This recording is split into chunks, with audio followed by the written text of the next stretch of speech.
Allen, the famous star of countless wildlife adventure movies, is going to show us on Guided Tour today how he keeps the Ross Allen Reptile Institute down at Florida's Silver Springs, well stocked with wild animals and reptiles. At the Old Salon, a lesson in how he captures dangerous alligators with his bare hands. They're cruising along the Silver River, keeping a sharp lookout for the elusive gators.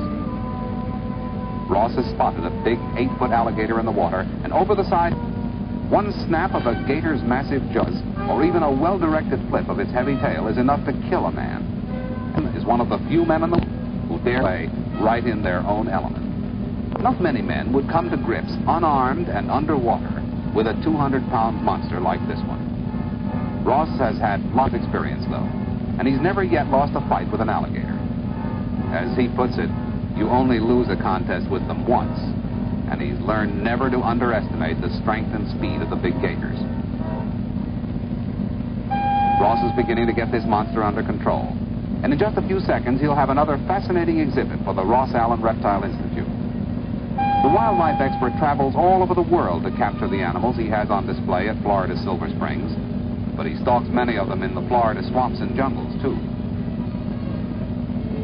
Thousands of visitors every day will see the alligator in its new home, in the Ross Allen Reptile Institute at Florida's Silver Springs, along with the hundreds of other large and small gators on display here.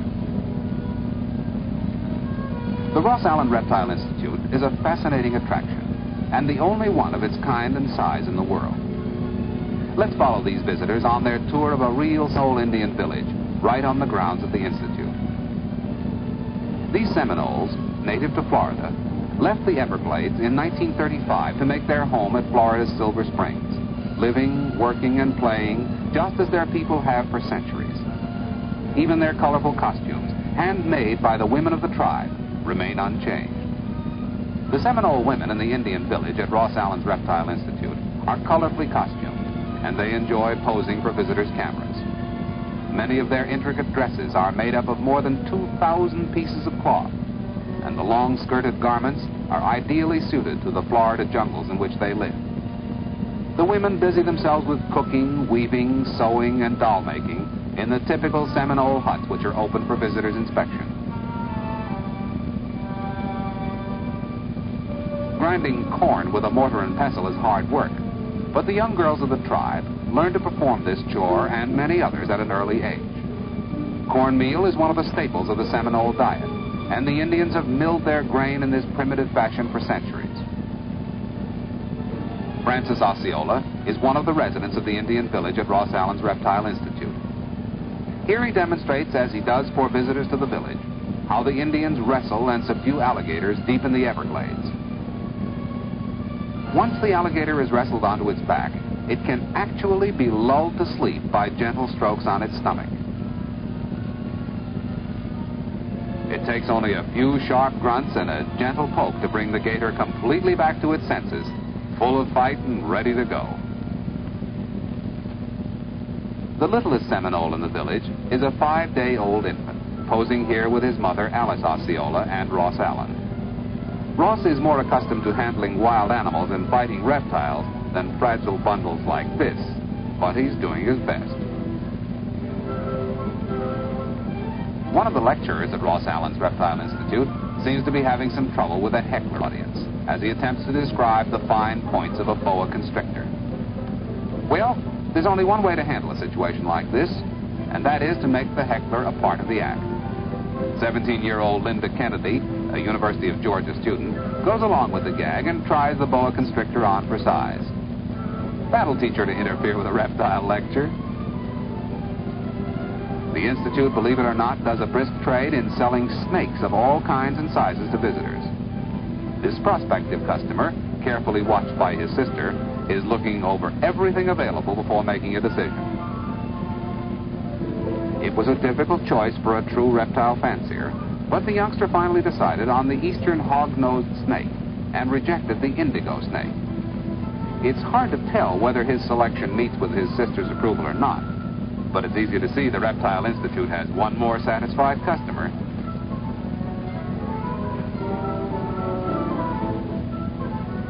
The grounds of Ross Allen's Reptile Institute are filled with unusual and colorful subjects for visitors' cameras, like these stately pink flamingos in their natural setting. It's time for another jungle adventure and another lesson for young Tom Allen as Ross prepares to turn a 20-foot South American anaconda loose in the waters of Silver Springs just to see how long it takes him to recapture it. Rena Starling, a member of the Institute's staff, is an interested and somewhat apprehensive observer. When they let the big snake out of that burlap sack, she won't have much room to get out of the way. Helping to untie the sack, Tom Allen snags his hand on one of the snake's teeth, right through the burlap. It's only a scratch, though, and the anaconda isn't a poisonous snake, so Ross allows the youngster to continue with the demonstration. Just look at the size of that monster. Heading away from the boat and straight for the guided tour cameras, the big anaconda makes a spectacular sight, swimming through the crystal clear Silver Springs waters. Ross is right behind the reptile, though, and he begins to work his way up to the snake's head while Tom stands by. Now the action really begins as Ross and the enormous constrictor fight it out on the floor of the springs. These are some of the most unusual and exciting films ever made of Ross Allen in one of the most thrilling episodes of his adventurous life. While the anaconda is a non-poisonous snake, it effectively disposes of its prey with a constrictive tightening of its massive coils. In this struggle, the anaconda frequently succeeds in getting one or more coils around Ross Allen. The average 15-year-old high school student would much rather tackle his algebra and Latin texts than a 120-pound anaconda, but not Tom Allen. He was raised by his famous father to have plenty of respect, but no fear at all for the wild animals and reptiles that are the family business. When it comes time for Tom to take a hand with the big constrictor, he pitches in with a will and shows that he's learned his lessons well.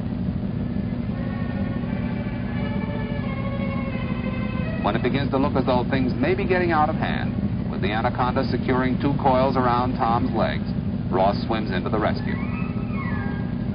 A thoroughly subdued anaconda is returned to its sack by the father and son team after a spine-tingling demonstration here at Florida's Silver Springs. Completely unharmed by the underwater exercise, the anaconda is returned to the Reptile Institute area and turned loose, so that handlers can replace the big reptile in its exhibition enclosure. In the rattlesnake enclosure at the Reptile Institute, where lecture demonstrations are given every hour, Ross persuades some Eastern diamondbacks to strike at toy balloons, displaying their lightning-like speed. These poisonous reptiles are every bit as dangerous as they look. And while Ross may appear to be somewhat incautiously strolling among them, he's actually alert for the slightest movement by any of the snakes around him. This little wriggler may look harmless enough, he's only several inches long, but it's a deadly eastern coral snake, one of the most poisonous found in this country. The brightly colored coral snake, like most venomous reptiles, will seldom strike at a human unless provoked. And this one appears to be provoked enough right now. Holding one of the diamondback rattlesnakes up for inspection, Ross Allen exhibits the buttons or rattles on the snake's tail. This end of the snake makes all the noise and fuss, Ross says, but it's the other end you have to watch out for.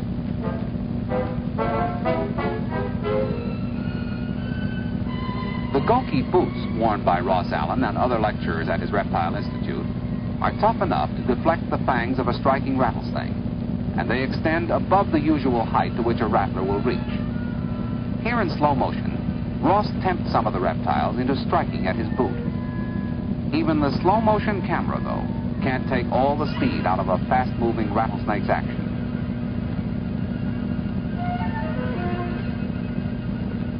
Rattlesnake milking, or venom extraction, is one of the unusual demonstrations given every hour at the Reptile Institute. The lecturer secures a firm hold on the snake before placing its fangs on the receptacle used to catch the venom. All the venom collected at Ross Allen's Reptile Institute is sold to laboratories, where it is used for research and for the manufacture of antivenins used in the treatment of snakebite.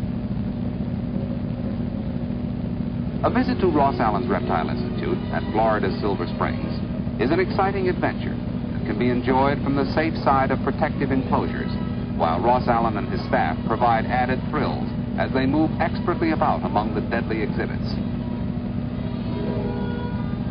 Visitors to Ross Allen's Reptile Institute at Florida's Silver Springs may also enjoy several other attractions at this fabulous Central Florida resort on State Highway 40. The exciting Jungle Cruise speedboat ride is a 5-mile trip along the Silver River through dense jungle growth and beautifully landscaped banks.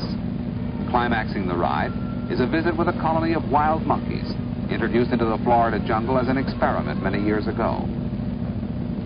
The famous glass-bottomed boats of Florida's Silver Springs move up and down the Silver River, circling the giant springs and giving thousands of visitors the thrill of a lifetime as they look into the crystal-clear depths beneath them.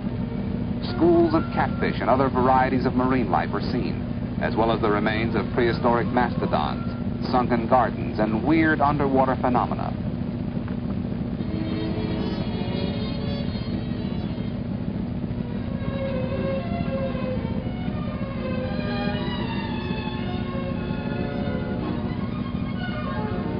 Tommy Bartlett's International Deer Ranch on the spacious grounds of the Springs features 150 tame animals from 18 foreign countries. Here, visitors stroll about among fleet-footed creatures from all parts of the world, feeding and petting them freely. The attraction is unique among animal exhibits, and it's popular with children and grown-ups alike. The world's largest combined collection of horse-drawn carriages and antique and classic cars turns back the hands of time for visitors to the carriage, cavalcade, and auto fair at the Springs. Cars powered by electricity, steam, and several varieties of gasoline engines are on display in this fascinating exhibit, all of them restored to perfect running condition. The Prince of Peace Memorial is one of the newest attractions at the Springs.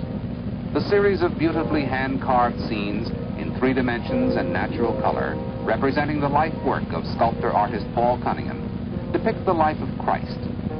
Each of several scenes from the New Testament on display is housed in a uniquely attractive chapel with special lighting effects and appropriate music. And when you've seen all these things at Florida's Silver Springs, there is still the bathing beach to be visited for a refreshing dip in the wonderfully clear water. The pure white sand beach, dotted with shady palm trees, and the year-round 72-degree temperature of the spring-fed water makes it an ideal place for the whole family to enjoy an outing. And you never know when you'll find a movie crew at work here, filming underwater scenes, or a colorful water ballet troupe rehearsing for a performance. Yes, Ross Allen's Reptile Institute and all the other attractions at Florida's Silver Springs provide an exciting and unusual place to spend a holiday, as you have seen on Guided Tour.